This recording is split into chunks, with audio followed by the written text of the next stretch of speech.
صلاة الذي في كل بزار وفي سفر Touba Courrier feeñ ma tey ci vidéo d'orientation pour le grand magal de Touba fii ma taxaw nag maa ngi ci corniche su Belal yoon yu bàyyi ko jumaay Touba jëm si ci intersection bi nga xam ne dafay jaar biir Daara Khoudoss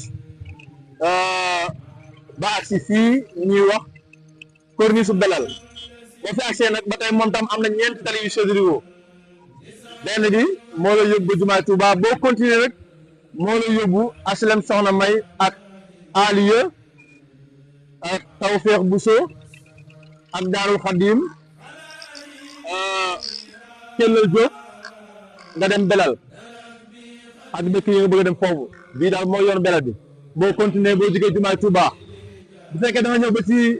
intersection bi jóge jumaay Touba ba ci corniche Belal bi da ngay def droite nga war a jëm corniche su Guédé mi ngi ci yoon bi corniche su Garas Daaru Jolof mi ngi ci yoon bi corniche Sëñ Modou corniche Kebalat yoon Daaru Rahman ak ñaari pono jàkkaarloo Kër Ñang ak tali bu bees nga doggi rond point ancien Garas Dakar ba tey la même chose ngay am fii noonu ba ngay àgg ak ancien Garas Dakar ci wetu gauche bi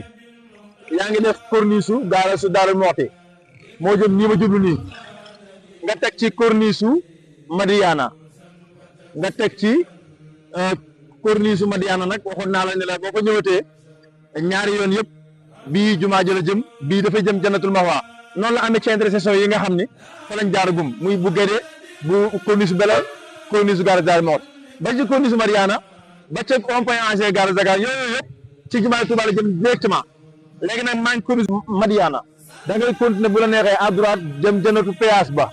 waaw léegi nag bu fekkee da ngay prononcé nag jëm Isine Xorom yaa ngi dogiwaat yoonu ancien Garas Dakar ba kon waraat naa ba agsi waat tey fi ma taxaw ci corniche Belal bàyyi ko jumaay Touba fii nag mooy corniche Belal kon mbokk yi